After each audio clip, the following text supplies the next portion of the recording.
Magandang hapon po sa ating lahat. Sa darating pong ito pong buwan ng Mayo ay papasok po tayo sa isang sermon series on prayer. And po kaya po sabi din kanina dun sa spoken poetry po, no, sa dating tagpuan. So ninanais po natin na makabalik po tayo dun sa dating tagpuan kung saan una nating naramdaman, una nating narinig na sinabi sa atin ng Panginoon na mahal kita kahit ano pa man. Mahal kita kahit sino ka man. Mahal kita kahit saan pa man. Kumbaga po, we want us to go back dun sa unang pagkakataon na naramdaman natin na tanggap tayo. Naramdaman natin na mahal tayo. Naramdaman natin na tayo ay binatawan. Dahil sa pamamagitan po nun, maaari natin makita ang ganap na kalagayan natin sa harapan po ng Panginoon. Manalangin po tayo. Panginoon, sa dating tagpuan ng Panginoon, patuloy namin nararanasan, Lord, patuloy namin ninanais na magbalik sa amin, Panginoon. Many times, Lord, we pray na ibalik mo kami, Lord, dun sa una naming pag-ibig, Panginoon, sa iyo. Ibalik kami, Panginoon, dun sa unang karanasan na narinig nga namin mula sa iyo na mahal mo kami, Panginoon. Ibalik kami sa isang kalagayan, Lord, that we will be standing just in awe of who you are. And as such, Lord, allowing us to move according to your purposes. Because you are great, you are mighty, you are God. Lord, sa hapon pong ito, Panginoon, allow us to once again revisit our hearts, revisit our minds, our ways, and continue to search us as we know more about ourselves and more about you. This we pray in Jesus' name. Amen. Okay, so nung nag-meeting po kami sa pastor, sabi, may sermon series on prayer. Ano ngayon yung magiging topics? Kasi po, di ba, kung titingnan po natin, we always talk about, napag-usapan natin in the previous year yung acts, adoration, confession, thanksgiving, supplication, and then we talk about the value of prayer, God's answering our prayer, God's answer as yes, no, and wait. We know all about these things. But kung titingnan po natin, di ba po dun sa Lord's Prayer, sabi dun, Our Father in heaven, hallowed be your name. Your kingdom come, your will be done on earth as it is in heaven. Give us this day our daily bread, and forgive us our sins, as we forgive those who sin against us. Deliver us from the evil one. Ano po yung kasunod? And lead us not into temptation. Kung titingnan po natin doon, ang focus po ng prayer ay actually sa umpisa, the glory of who God is and His will. Nagtapos pa rin yun sa kalooban pa rin ng Panginoon. However, most of our prayers are focused on provisions, which is give us this day our daily bread. This day pa nga lang di ba? Pero we focus more on safety and security. We focus on dreams and goals. When we pray, we focus on these things. Do not get me wrong po, those prayers are not wrong. Hindi mali yun. However, those prayers are safe. Because it entails things that you will receive, things that will encapsulate you, yung mga bagay na magpo-protect sa'yo. These are safe prayers. So ang gusto po natin mangyari sa susunod po na 3-4 na linggo, ay makakita po tayo ng mga dangerous prayers. Kaya po yung video that were shown to you earlier, sabi ng taga-Cream, Pastor, bakit dangerous prayers? Parang nakakatakot naman. Diba? You pray and then it becomes dangerous. It becomes dangerous only because it will require for us to get out of our comfort zone. Hindi na tayo magiging komportable. Many times you have heard this. It is dangerous because it has to change the way we see ourselves and the way we see God. It is dangerous because you have to have some certain change of mindset and certain change of living. It's dangerous because we are going to trail a track na maaaring some of us have never been before. Na maaaring hindi nyo pa naranasan gawin. So, today po, we will be talking about 4 prayers. Okay. The first one is search me. This is the prayer of David. Ito po yung pag-uusapan natin today. Next is break me. Because we believe that it's only through a broken heart and a broken spirit that we can fully surrender in all humility, serve God. And then we will be praying, use me. Ayan. Use me. Ano nga ba yung, when you say, God use me, what does it really mean to you? Ano ba yung privilege of being a minister, and ano yung not so good side of being used by God, and then send me to where God, how God, when God. These things we will be answering in the next 3 to 4 weeks. But for today po, we will be focusing more on search me. Samahan niyo po ako, magsitayo po tayo lahat for the reading of God's Word in reverence po sa salita ng Panginoon. Our scripture is taken from Psalm chapter 139 verses 23 to 24. Basahin na lang po natin ang sabay-sabay. Okay, isa po, sa dalawa, tatlo. Search me, God, and know my heart. Test me and know my anxious thoughts. See if there is any offensive way in me, and lead me in way everlasting. Makakaupo na po tayo. We will be dividing these 2 verses into 4 subtopics. First is to search me, or search my heart.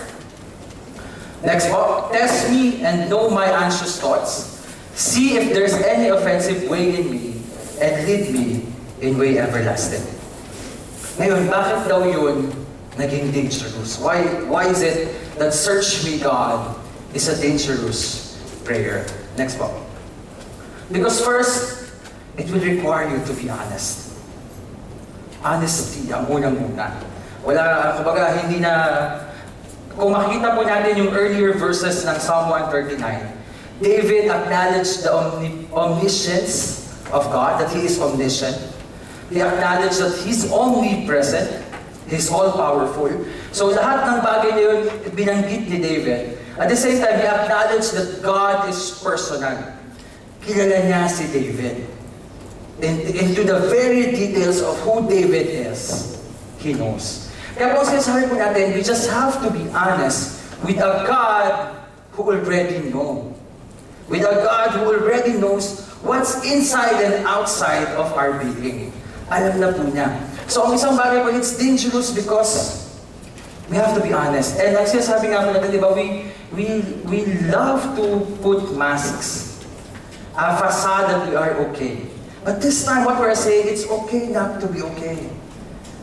Ang hinihingi po sa atin is to be honest. And next, it has to be exposed. Kailangan makita, kailangan ma-reveal, kailangan maipakita sa'yo. Ano nga ba yung mga bagay that the Lord will find in you as He search your being? Next po, everything. He has to see everything, all that you are, and all that is within you. Kailangan pong makita. And then, closely. It will be done closely, like microscopic. Ganun po yung gagawin natin. It will cut through our hearts, our spirit, our bodies. Yung pong investigation na gagawin po ng Panginoon sa atin. So, handa na po ba kayo? Handa na po ba kayo na magpasiyasat sa Diyos ng mga Diyos? No more hiding, no more masquerading, no more mask na isusuot. No more pretensions. Kailangan lang natin sabihin, Lord, here I am. Di ba yung kata natin kanina? Here I am. I stand with arms wide open. Because we want God to see who we are from the inside out. Our first point po is, sige pa next. Our first point is search our hearts. Search our hearts. Sabi po sa Jeremiah 17:9, the heart is deceitful above all things and beyond cure. Who can understand it? Alam natin yan eh. Di ba? The heart can play at you. The heart can deceive you. The heart can fool you. Yung puso natin, lalo na yung emosyon natin, na sometimes, di ba, lalo na sa mag-asawa, nakita lang na may kausap yung asawa, hindi ka na mahal. Nawala na yung katotohanan na ikaw ang asawa, ikaw ang mahal, at ikaw ang pinakasalan. Just because your emotions tell you. Di ba, nakakalimutan natin yung ano yung totoo with our emotions. You are being submerged in an emotion that is not true. Because it is deceitful and beyond cure. And sabi nga po, anong dapat? Above all else, guard your heart, for everything you do flows from it. That's why kung ang puso mo ay puno, if your heart is full of pretensions, if your heart is full ng pagpapanggap, full of hypocrisy, then hypocrisy comes out as well. We can always raise our hands. We can always cry here. But God can always tell you, no, you're faking it. Diba? Ang sakit dun eh. Ang sakit lang nung emote na emote ka sa church. Diba? Tapos pag-uwi mo ng bahay, you're doing something and the Lord will tell you, you know what? You're faking it. You're a Friday day Christian. Yung ganun pong klaseng revelation ang hinihingi natin sa Panginoon. Lord, if I'm faking it, tell me. And tell me where am I faking it? So that I can turn back to you. I can turn back my heart to you. Kaya nga po sabi sa Deuteronomy 37:17, But if your heart turns away and you are not obedient, and if you are drawn away to bow down to other gods and worship them. Isang bagay po, siguro po, I think ang isang napakalaking kalapas-tanganan that we can do against God is having idols. Yung magkaroon ka ng ibang bagay, ibang tao, that will replace God's position in your heart. It's as if saying, Lord, you're not good enough. That's why I have something that I will put my trust into, that I will invest my time into, that I will invest my efforts, my money into. Because this God deserves more of me than you. So ngayon po, ang sabi po ni... Next po. Sabi po ni James Packer, meron daw po tayong mga gods na ginagawa. Sabi po merong sex, shekels, or stomach. Ayan, ang sakit nun ah. Pwede palang maging God ang stomach. Then it can be pleasure, possessions, and positions. It can be football, firm, and family. Kung titignan po natin, di ba? Ito yung mga bagay that we need every day. Diba? Ito yung mga bagay na within the context, tayo mga Kristiyano, of course, sin should not be an idol to you because you're a Christian. You have to repent and ask for forgiveness. Pero sinasabi ko natin, these are good things. Ito po ay mga mabubuting bagay. Diba? Sex within marriage is good. Money is good. Sabi mo, nagtatights naman ako eh. Diba? If that is all, if tithing is what you define as a Christian, then mahirap yun. Then, stomach, gusto ko sana lagpasan yun eh. Diba? Stomach actually, ayun, kain tayo diyang kain. It's more on pleasure eh. Diba? It's more on gluttony eh. Yung hindi ka nagutom, sivi-sivi ka ba? Diba? It's more of asking more than what you need. It's this satisfaction. You don't find satisfaction on what you have. And then pleasure, possessions. Hindi po masamang maging mayaman ng isang Kristiyano. Kasi mabuting bagay na meron kang possession. Position. Sabi pa nga, I am the head and not the tail. So you should be a leader. You are destined for greatness. You are destined to be good. You are destined to be at your best. However, these things, ito po isa, football, sports, makikipag-away ka pa dahil natalo o nanalo yung favorite basketball team mo. Pag tinanong ka, kailan mo ba sa ganito? Yung favorite team, gano'n. You're not identified as a Christian. You're identified as a fan. Diba? And then, firm, this is also possession, and then family. Wala pong masama na magkaroon ng mabuting pamilya. Because we all want, and it's glorifying God if we have good families, if we manage our families. However, there are times that we turn our families, this good thing, into God. We turn them into God. How is that happening? Nangyayari po yun kapag our life, our decisions, our emotions, our satisfactions are guaranteed by this thing. Pag hindi ka na-promote, you're devastated. If someone else was promoted, you are bitter. Diba? Yung emosyon mo nakabase doon sa idol mo. Yung emosyon mo nakabase doon sa maliit na Diyos na meron ka. Your decisions. Wala pong masamang mag-overtime. Pero if you can manage your time so that you will not miss your LCs and your BS. Diba? Ang problema, we don't manage our time. We justify our OTs. Well, in fact, it's a result of our procrastination. Kung titignan po natin, if we really value our God, we value the things that He values. If we really value yung LC natin, yung BS natin, then we will make time for it. Because there we will glorify God, there we will meet God, there we will edify ourselves, and there we will really ma-magnify natin ang Panginoon. But then no, we have other things as a priority. And those things of God, it can wait because anyway, God can understand. God is merciful. We always find excuses. We always find things na pwede nating maging dahilan para hindi natin magawa ang isang bagay. Sabi po ni J. McMath, today's idols are more in the self than on the shelf. Nung naging Christian tayo, wala na akong idol. Sabi mo, di ba? Christian ka eh. Walang idol. Pero ang ginawa naman natin, sometimes what we do is, we create altars in our hearts. And we put these good things as idols. Sabi niya, that for which I would give anything and accept nothing in exchange is the most important thing in my life. Whatever that is my God. Kung makikita niyo, sabi niya, ibibigay ko ang lahat, langit at lupa, mga bituin sa langit, sounds family, di ba? Ibibigay ko pati ang bundok at dagat, makamit ka lamang. Yeah? And walang pwedeng pumalit. Pag wala ko, hindi ka buo. You complete me.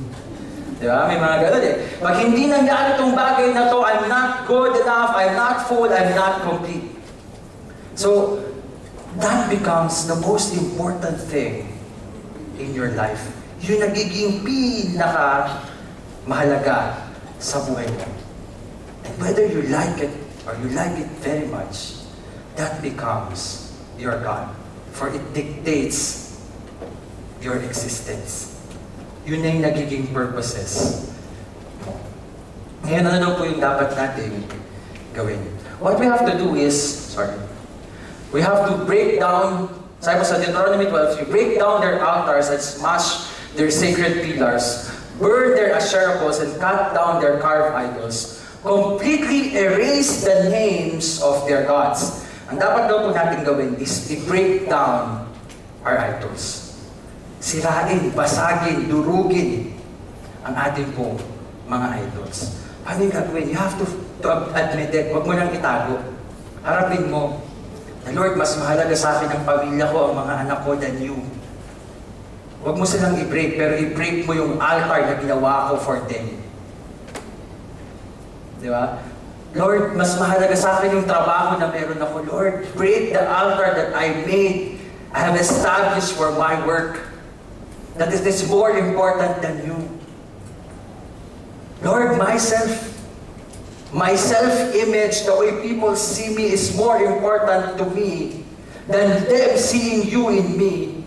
Then break that idol in me of self-image. Anything that replaces God into your life, break them. Yun po ang sinasabi. We have to break our idols. We have to break our idols. Our second point po is, test my fear. Sabi po doon, test. Ang ibig sabihin daw po nun, to test especially metals, to examine or to prove. Dapat daw po parang sa ginto, ipapadaan sa apoy. Or some metals, hinuhugasan para makita yung consistency, yung purity po niya. Ano daw po yung ito-test? Our anxious thoughts. Our disquieting thoughts. Ano yun? Our fears. Diba? Pwedeng may fear ka na mamatay. Meron pa ba sa atin ganun? Dami pa kasi akong gustong gawin, Pastor eh.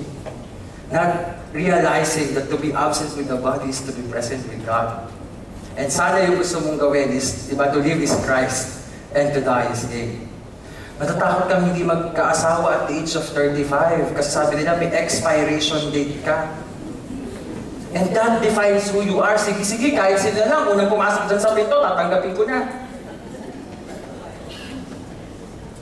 That's fear.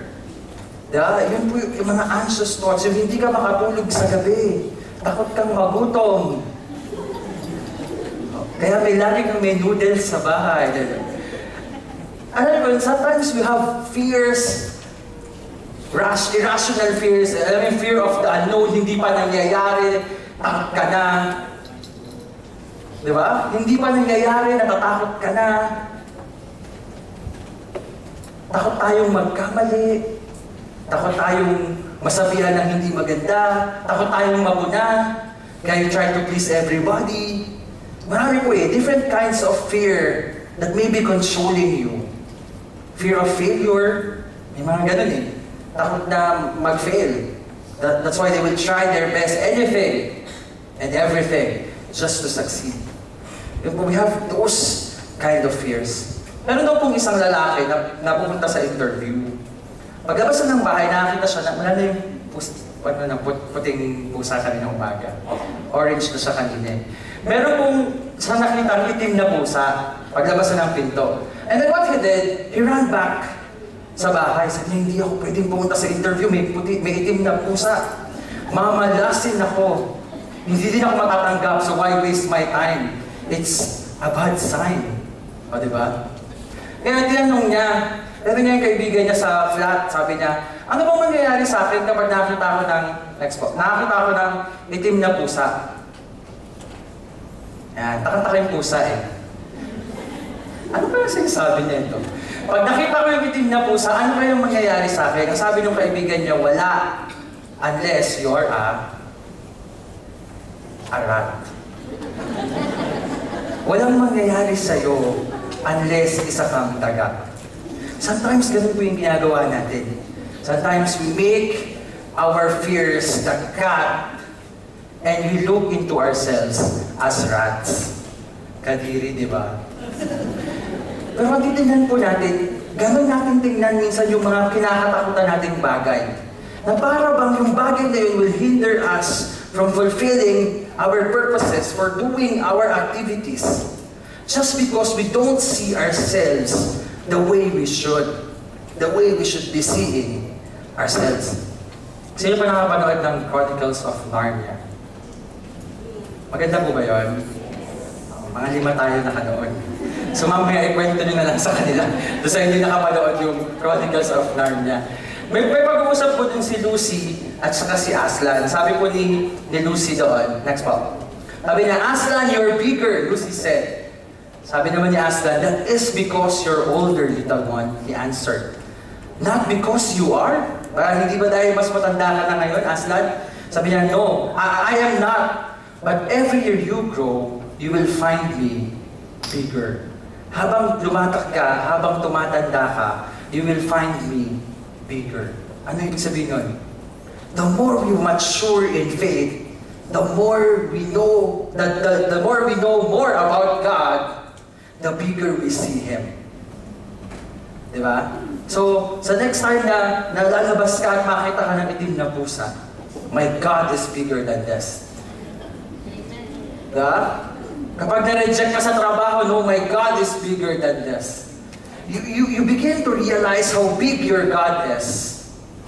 And your God is nothing is incomparable sa laki ng Panginoon at sa might na meron siya. Nothing. Kahit anong isipin ninyo, bigyan ko kayo 100 BD. Mag-isip kayo ng isang bagay that will be bigger than God. No, nothing can amount to who God is. Kaya ano man yung fear mo, next time na matakot ka, tell your fear, my God is bigger than you. My God is stronger than you. My God is mightier than you. And I am His. Di ba? Sabi nga ni Pastor Mandy kanina, I am His. Ako ay sa Kanya. Then if my God is for me, then who can be against? If God is on my side, then what is there to fear? May tanong po sa akin, sabi niya, Pastor, hindi ka ba natatakot habang lumalaki yung anak mo? Sabi ko, di ba dapat matuwa ka kasi lumalaki siya? Mas matakot ka pag hindi siya lumaki, di ba? Sabi niya, hindi ka ba natatakot? Sabi niya, ano ba do you mean? Kasi it will require more resources, it will become more care, more attention. Sabi ko, yeah, somehow, siguro there's that fear. Tama ka naman. Each step, each month, a different kind of fear ang mararamdaman mo. However, we have to take a look into it as an opportunity to know my God more. If my son is sick, my God is healer. If my son doesn't want yung milk na meron siya, God will provide. Diba? Ano po yun? Each opportunity that you will be afraid of something is an opportunity to know how bigger your God is over that thing. So instead of saying that when my son grows up, I will be in fear. No, I am excited. Because I will see again a bigger God, a stronger God, a mightier God will be revealed on my face. It's an opportunity for you to see how big and great your God is. Sino po dito nagde-deadline sa work? May deadline. Ang hirap, di ba? Pag may deadline, you're dead. Di ba? Most of the time, nahihirapan tayong abutin yung deadline. For whatever reason, it can be your fault, it can be outside your control, it can... Alam niyo po yun? But sometimes, a deadline is just a date. You just have to approach it. Pero ang ginagawa natin, deadline na. You can't sleep at night, lalong hindi ka nakapagtrabaho. Diba? Then talking to your boss, yun yung isang bagay ko natutunan ko sa audit. Ang deadline na move. Kasi wala namang audit report na pwedeng may ikamatay. Diba? Isang bagay na gusto naming i-meet talaga yung deadline. Pero sabi ko, hindi naman siguro mamamatay yung company kapag hindi ko na-submit yung audit report ko. Pero more than that, what I realized is, a deadline can be moved if you face it as it is. Kung haharapin mo yung bagay na yun and you will look into that thing as what it really is, then it can be manageable. Diba po? Kaya lang, takot tayo sa word na deadline. Kaya ang nangyayari, yung deadline, lumalaki siya ng lumalaki as the day approaches. Lumalaki ng lumalaki din yung fear mo. Rather than palakihan mo yung grace ng Panginoon sa'yo so that you can beat that deadline. Our next point po is, next po. Ayan, so we have to know our God and we have to know who we are in Him. Our next point is, reveal my sins. Meron po tayong mga blind spots. Ito daw po yung mga bagay na hindi natin nakikita. Of course, if you know your sin, alam mong nagkasala ka, alam mo yung ginawa mo, inisip mo, o hindi mo ginawa at sinabi mo na mali, ihingi mo yung tawad sa Panginoon. But this time, what we're asking is, Lord, ano yung mga bagay that I do not know that I am sinning against you and against my fellow? Ano yung mga bagay na nagagawa ko? Sabi doon, offensive way in me. Any offensive way in me. Ano yung mga kasalanan ko na pwedeng nagawa? Meron po tayong titingnan na verse sa James chapter 3. Next po. Verse 14 to 17. Sabi, but if you harbor bitter, envy, and selfish ambition in your hearts, do not boast about it or deny the truth. Kung bitter ka, aminin mo. Diba? If naiinggit ka, aminin mo so that you can find cure, so that you can find the proper help. Selfish ambition. Alam ko, malaman ganito eh. Kung nakita kayong kapatiran mo, bumili ng bagong kotse, or bagong bag na lang. Bag kasi example ko kanina umaga ito. Bumili ng bagong bag, Louis Vuitton. Ang binili niya, Louis Vuitton. Ganun ba yung pronounce yun? Basta yun, siguro pag mali ako, fake yung binili niya. Okay. Bumili siya ng isang mamahaling bag. So ito ka ang sabi mo, uy, mahal. Di ba? Uy, kapatid, alam mo ba, ang ganda-ganda ng bag mo, ang mahal-mahal. Next time, huwag ka nang mangungutang para dyan, ha? Dahil sabihin mo, at least pinaalalahanan kita, wala naman akong masamang intensyon, pinalalahanan lang kita. Check mo ulit yung puso mo. Baka maaaring naiinggit ka lang. That's envy. Di ba? Kasi hindi mo pa naman alam paano niya yung nabili. Meron ka ng conclusion that you cannot afford. Diba? Most of the time, ganun eh. Naiinggit tayo. Naiinggit tayo sa meron ng iba. I want the same. Diba? Yun po yung mahirap. We have to always remember na hindi po wisdom na nagagaling sa Panginoon. Sabi, such wisdom does not come down from heaven but is earthly and spiritual and demonic. Selfish ambition, balikan po natin. Sa mga tayo pong mga naglilingkod sa Panginoon, minsan, ito yung isang struggle natin eh. Yung Lord, wag ako ang makita kundi ikaw. Di ba? Pero gusto mo rin namang purihin ka sometimes. You want to share in God's glory. You want to share. You want appreciation. You want affirmation. Pag hindi ka na na-appreciate, hindi na ako mahal ng PCF. Ginawa ko naman lahat, pero hindi nila ako pinagbigyan. Ano po yun? The only appreciation and affirmation that we need is from God. And God, hindi siya madamot mag-appreciate. Sometimes we just don't listen. Sometimes we just don't recognize His appreciation. Kaya tayo nahihirapan. So, mag-ingat po tayo bilang mga lingkod ng Panginoon. Tayo rin na mga nagtatrabaho, di ba? Work as if you're working for God. Pag hindi kinuha ang credit na para sa akin. Nangyayari yun, di ba? It's okay. You know who you are. You know what God can do through you. Then that's fine. Di ba?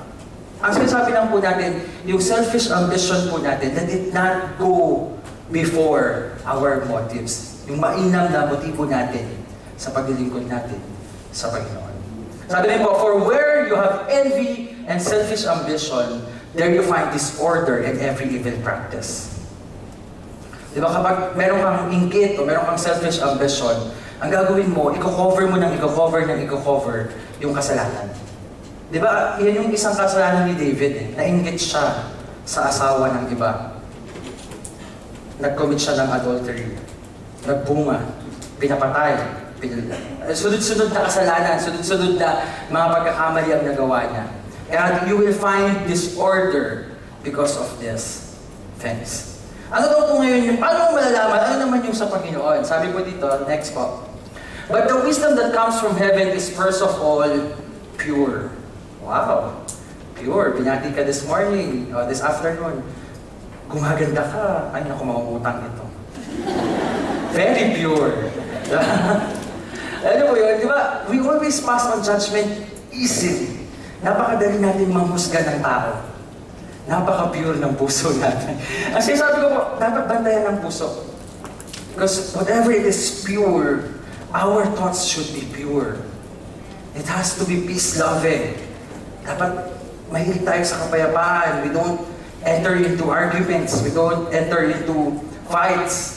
Kapag nagkamali sa inyo, pumunta kayo, humingi kayo ng tawad. Pag kayo ang napagkamalian, magpatawad kayo. Hindi yung inipon-ipon nyo.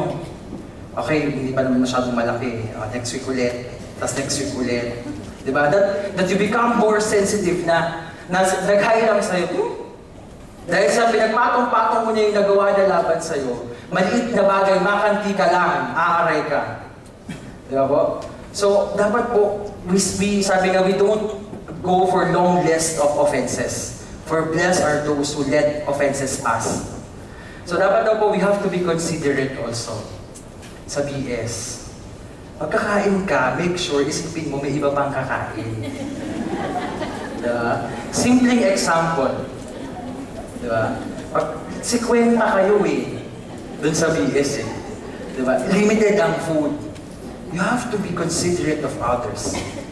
Okay, sometimes in airing our opinions, may masabi lang.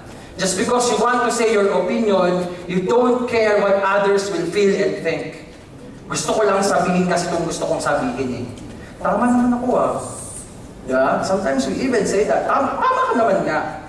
Pero may mga pagkakataon that you just have to pause and wait for the right moment to say things. Diba? We have to be submissive. Kailangan mag-submit tayo sa authority that God has given us. Then we have to be full of mercy. Dapat magkaroon tayo ng mainam na bunga, mabuting bunga. We have to be impartial. Kailangan daw po maging impartial tayo. So pag merong nagkakagalit sa church, huwag kang pumanig at ganyan talaga siya. Kaya mo na. Diba? Very impartial. Yung hindi na nga sila okay, gagatungan mo pa. Diba? Hindi po, we have to be impartial. Kung narinig mo yung isa, dinggin mo rin yung kabila. And then let them be reconciled. Yung sinasabi natin. And we have to be sincere. Ang isa daw pong pinakamalaking dahilan why people leave the church is because the church is full of hypocrites. Hindi daw po tayo sincere. Diba? Kaya kanina sabi, greet each other with a holy kiss. Fist bump na ngayon. Diba? Susunod po, when we shake hands with our brethren, make sure you mean it. When you ask them, how are you, make sure you have time to listen if they say something. Pag nandun tayo sa labas, make sure when you eat your bread, you fellowship with them and you mean what you say and you say what you mean. Kasi ang hirap po sa atin, di ba, alam mo may problema ako eh. Ay ako din. Pareho tayo may problema. Alam mo yun, we don't cross the line of inconvenience. Hindi tayo nagko-cross doon sa line that we will be inconvenient, hearing their endless stories. Paulit-ulit yung storya nila, ayaw mo yun kasi that's toxic. I do away with toxic people, you know. Kasi makahawa ko, I'm good. I'm happy. Ayaw mag-cross dun sa kabilang line na, okay brother, we'll share your burden. No, maybe your life group leader can help you go to him. Diba? We find excuses to cross the line of inconvenience just to be sincere. Dapat po, sincere po tayo bilang mga Kristiyano.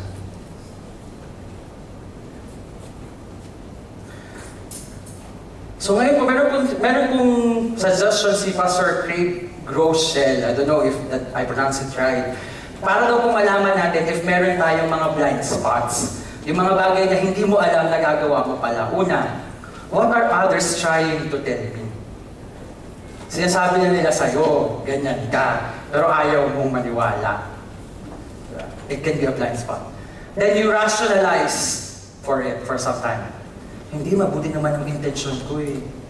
Ginawa ko yun dahil yun yung mainam. Diba?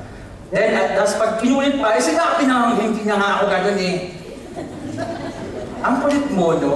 Parang ganun. Nagiging defensive ka na agad when people talk to you about these things. Ako po, nung ginagawa ko po itong sermon, when I was praying for it, sabi ko, Lord, reveal to me any offensive way in me. Tapos nung nalaman ko na yung offensive way in me, bakit ko pa ba pinag-pray?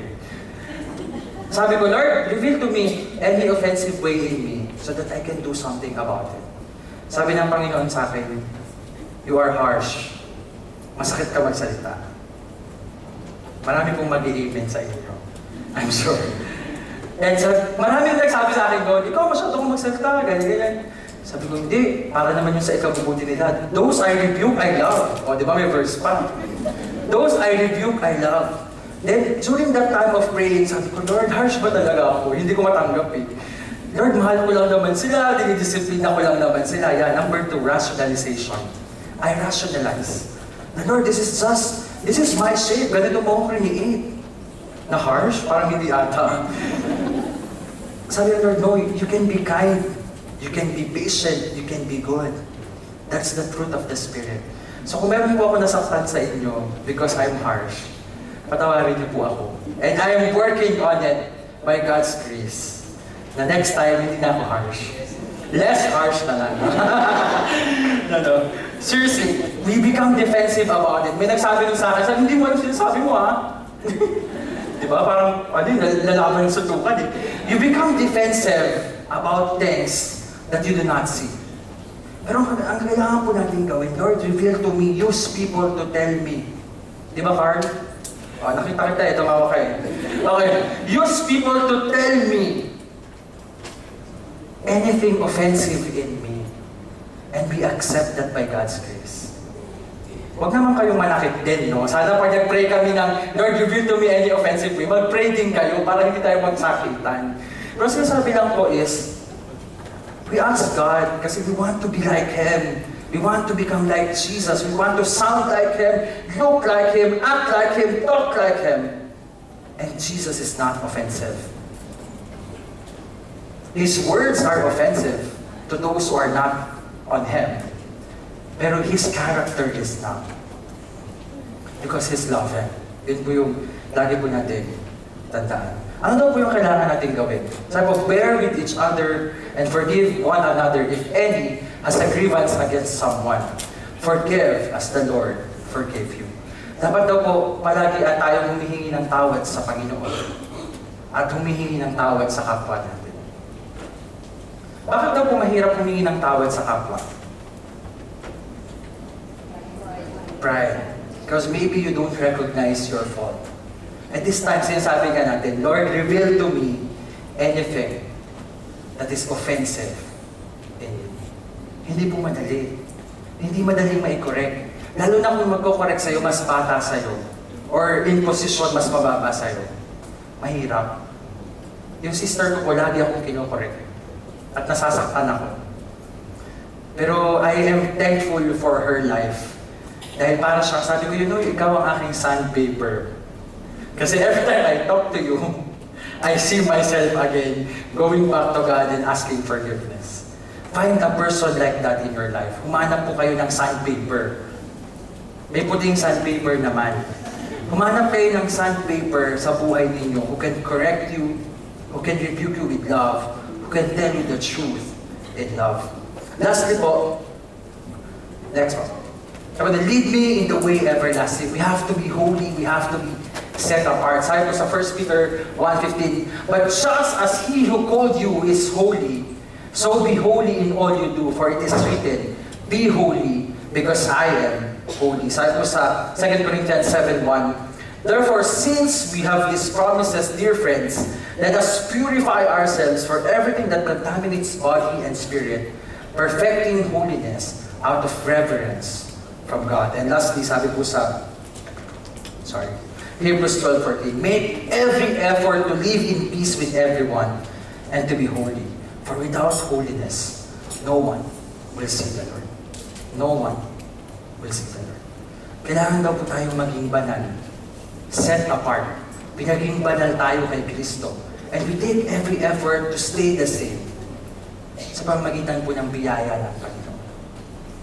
Una po, we have to search our hearts for idols. Second, we have to test. We ask God to search our hearts for any idol that we have. Second, we have to ask God to test our fears that we make bigger than Him. Third, we have to ask Him to reveal any offensive way in us, any sin that we do against Him and against our brothers that we're not aware of, so that we can live a life of holiness. Magsitayo po tayo.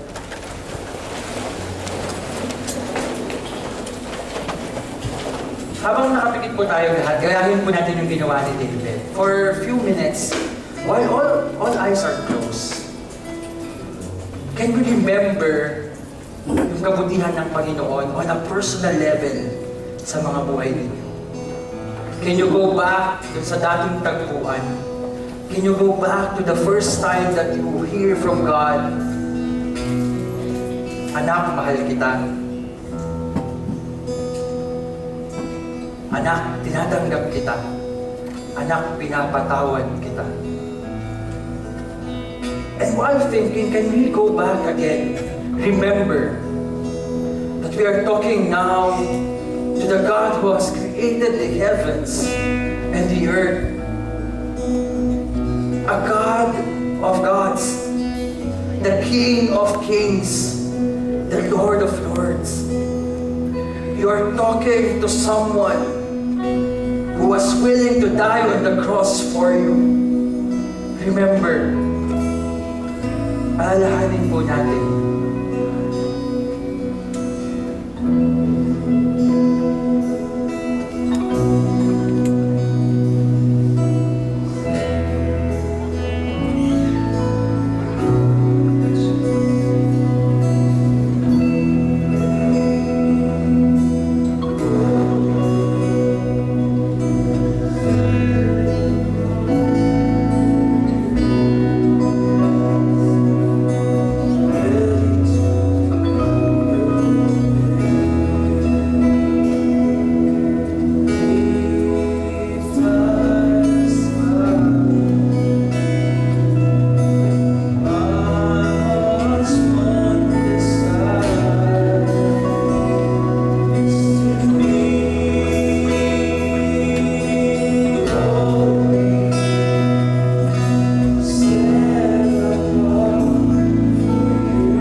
acknowledging, Panginoon, yung kalakihan mo. Acknowledging, Lord, yung goodness mo, Panginoon. Lord, as we stand in awe of who you are, Lord, we ask you to search our hearts this afternoon, God. Lord, we ask you, Panginoon, to reveal any idol, Panginoon, that we put altars in our hearts, O God. Lord, it can be our families, Lord. Patawarin mo kami, Panginoon, if we put our families ahead of you. Lord, it can be our jobs, Lord. It can be our aspirations for positions, for money, for possessions. Lord, patawarin mo kami, Panginoon, if we value these things more than you, O God. Lord, it can be ourselves. That we value our self-image, our self-preservation, our feeling of entitlement, O God, more than you. Lord, apart from you, we are nothing. Lord, as we continue to experience that shrinking feeling in your presence, patuloy namin makita, Lord, na kami ay isang buti lamang ng buhangin, Panginoon. But then we are so proud, we are so full of ourselves, trying to dictate to ourselves a God that we depend on, a God that we put our trust into, a God that we exert all our efforts, money, and resources in. Lord, forgive us, God, for you do not deserve that kind of treatment from us. A God who is bigger, higher, and mightier than all things created. You do not deserve this, Lord. Lord, patawarin mo rin kami, Panginoon, if we have so much fear, as if God is not on our side. If we fear everything and anything that comes our way, as if God is not there with us. Lord, remind us of the prayer, the Lord is with me. Even though I walk through the valley of shadows of death, I shall fear no evil, for you are with me. Your rod and your staff, they comfort me. Lord, patawarin mo kami, Lord. We're living a life as if you are not there. Patawarin mo kami, Lord, as if we're living a life of lies and deception. If we're protecting our sins again and again, believing that it's giving us the satisfaction that we need. Lord, we do not need anything more than you. We do not need anything more than you, O God. And with you, we have more than what we could ever need it. Lord, patawarin mo kami, Panginoon, if there's any offensive way in us. Lord, if we become too critical of our brothers, maliit na mali, hindi namin mapalagpas, Lord. If we become too critical, Panginoon, of things that is happening in our lives, Lord, if it's easy for us to pass on judgment, ang bilis namin manghusga sa kapwa, Panginoon, not realizing that we ourselves are being forgiven, that we ourselves are being passed on, that grace and mercy that we should be passing on to others as well. Lord, patawarin mo kami if we feel we are entitled, just because we're serving you, just because we are in position, just because we are in leadership. We're not entitled of anything. But because of your grace, you have given us many things, God, that we can never ask for, that we never ask for. Lord, search our hearts today. Search our hearts, Lord. Break our idols, oh God, in Jesus' name. Lord, if I am in a relationship, if we are in a relationship that is not glorifying you, break this in Jesus' name. Set us free. Lord, if I am in a cycle of debt, in a cycle of borrowing, in a cycle of hardships, Lord, in Jesus' name, palayain ko ko, Panginoon. It causes me to fear. It causes me to stumble.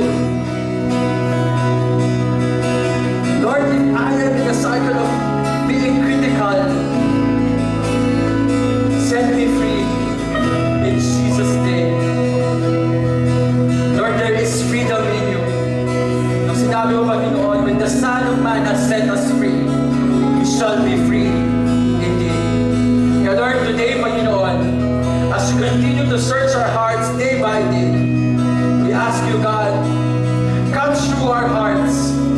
Do not hold back, Lord. For one thing we ask, Lord, and this is what we seek, that we gaze upon the beauty of your holiness. And that we can do if we are made holy, trying our very best to live a life of holiness. Salamat po, Panginoon. Salamat po, Lord. Ngayon, kapatid, kung meron po kaming kasama dito, the first time kayong nakarinig that your purpose in life is to live a life of holiness, to give glory to your God. And yes, you come to a mindset that yes, I am sinning. I am what this pastor is talking about. I have idols in me. I value things more than God. I value things more than Him. Meron akong kasalanan. At ang kabayaran, sabi ng salita ng Panginoon, ang kabayaran ng kasalanan ay kamatayan. Kapatid, kung nandito ka ngayon sa kalagitnaan namin, with all eyes closed, only me and God will see you. Can I see a raise of hands? For those who want salamat, thank you, brother. We want to see salamat po. We want to see a raise of hands. To those who want and for all, settle this. Lord, I am surrendering my life to you. I am accepting Jesus as my Lord and my Savior. Do whatever you ask of me, you want of me. I am at your disposal. You are my Lord. Salamat po. Salamat po. Salamat po. If that is you today, repeat this prayer after me. Lord Jesus, I acknowledge that I am a sinner, that I should go to hell as penalty for my sins. But today, I accept the gift of eternal life through Christ Jesus. Lord, forgive me of my sins. Write my name in the book of life. Change me from glory to glory. Use me. I am at your disposal. Wherever you are, there I want to be. Whatever you want, there I want to do. Lord, make me the kind of person that you want me to be. Once again, I declare that Jesus is my Lord and my Savior. Amen. Lord, salamat, Panginoon. Salamat, Lord, sa pribilehyo, Lord, to speak. Salamat, Lord, sa pribilehyo, Panginoon, to see ourselves once and for all, in all honesty, sa harapan mo, Panginoon. Pero kagaya dun sa dating tagpuan natin, Panginoon, still you are telling me you love me. Still sinasabi mo, mahal mo ko. You have a plan and a future for me. Still you are giving me chances after chances. And for that, Lord, I worship you. I glorify you. And I exalt your holy name. Jesus, let your light shine brightly in my life, in our church. Make us